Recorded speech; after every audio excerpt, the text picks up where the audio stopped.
Oh, we have something happening here. Everybody took them for granted. Sometimes we lose more than the fish that we take out of the ocean. It's all about fish. I can't believe it, but it's all about fish. We had no idea such things could go on in the ocean. No one did.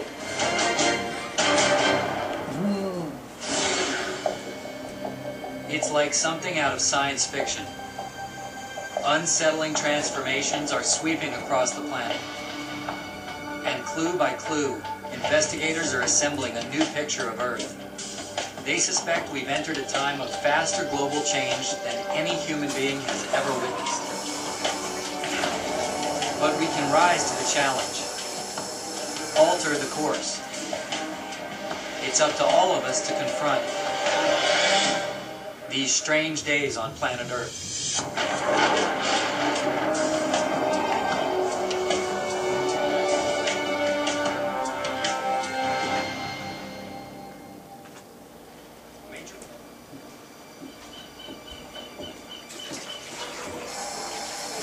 I don't claim to be a psychic, but I know precisely what comes to your mind when I say the word ocean.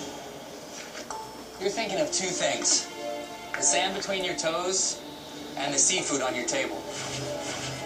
That's not mind reading, it's opinion poll data. Even though the ocean covers most of the planet, we hardly give it a second thought. But maybe we should. You may have heard that most of the world's fisheries are not what they used to be. That's no fishtail.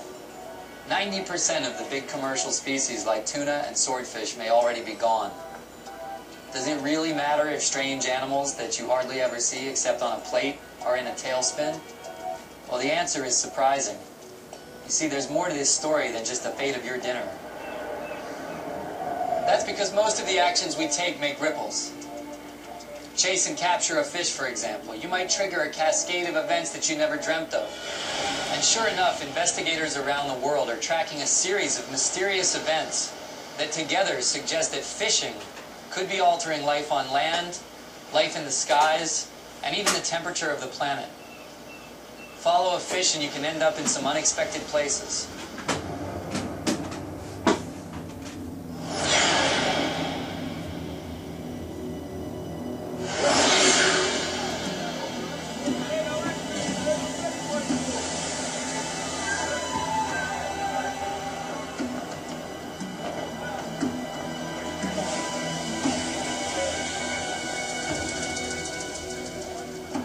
You might think that a fish story begins on the coast.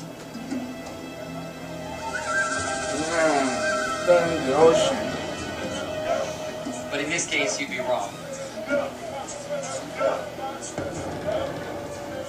In the beginning, there are no fishermen, no old men of the sea,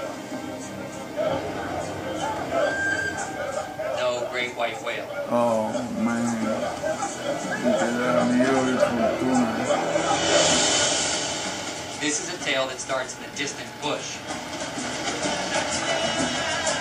with a biologist's troubling journey.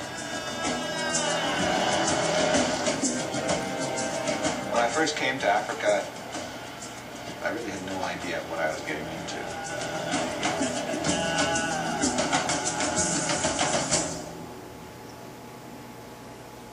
I originally came here to study antelope. I thought it was pretty straightforward, pretty obvious as to what I was going to try and do. And my animals started to disappear.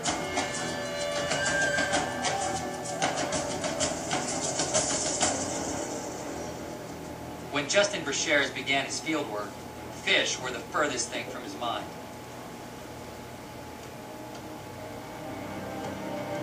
His concern was the grasslands that were eerily devoid of life.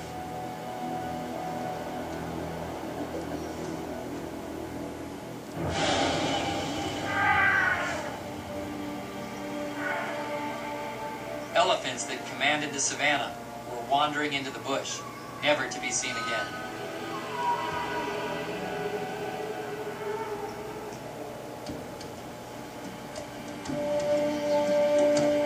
Where were all the hippos?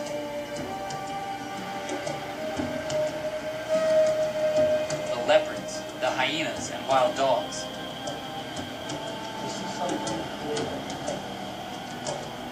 Damn. What about reedbuck, duikers, the giant warthogs? And if this was Africa, weren't there supposed to be lions? I think Ghana's parks really are a shadow of what they were in the past. A lot of the habitat looks similar. Grassland savanna or forested savanna. There's no animals. But it's the occupants that seem to have changed dramatically.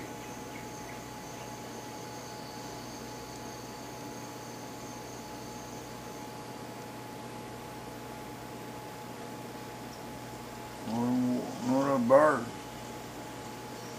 The disappearance of animals was striking, but one savanna dweller was oddly bucking that trend.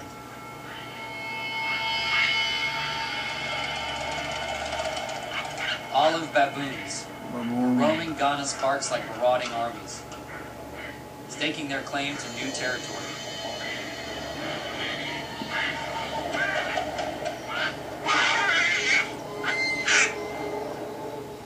Individuals are extremely smart, hard to catch, and aggressive. And while they eat anything from flesh to fruit, new dining habits were increasingly getting them into trouble.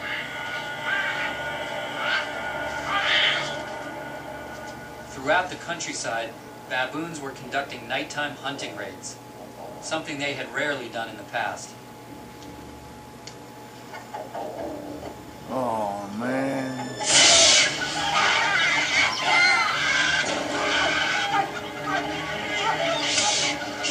Troops terrorized farms and ravaged livestock.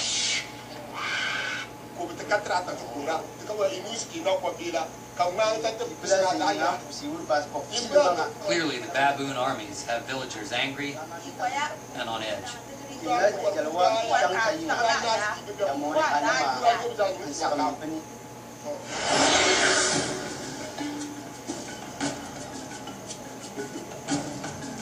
Fucking killing baboons and eat them.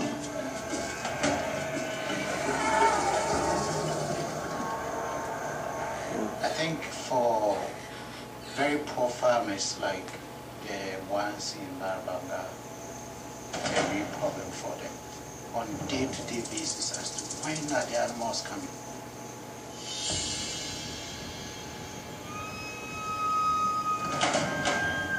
Along with the direct effects, we suspect there are indirect effects as well.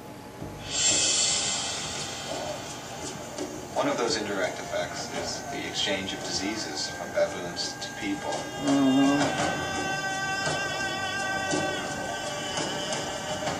Another indirect effect is that farmers are keeping their kids out of school to guard their fields from baboons. So these increases in baboons are indirectly affecting the education of a generation of children. Marauding baboons, disappearing wildlife. What's driving these transformations? And you might also be wondering, what could these phenomena have to do with fish? Brashears would ultimately make this connection, and his investigation began when he opened an old wooden door.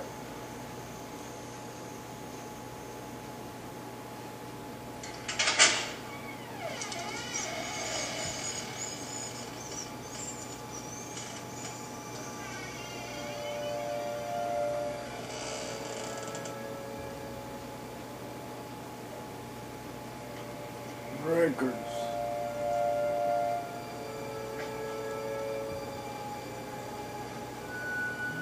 God, there's a lot of them. I think the first time I walked in, I was just entirely blown away. I couldn't believe that it really existed. It was kind of a holy grail. It's unlike anything else we can find on the planet. Since the 1960s, members of Ghana's Wildlife Division have been gathering meticulous data on weekly patrols. The records, which provide a detailed account of virtually every animal seen, are some of the most comprehensive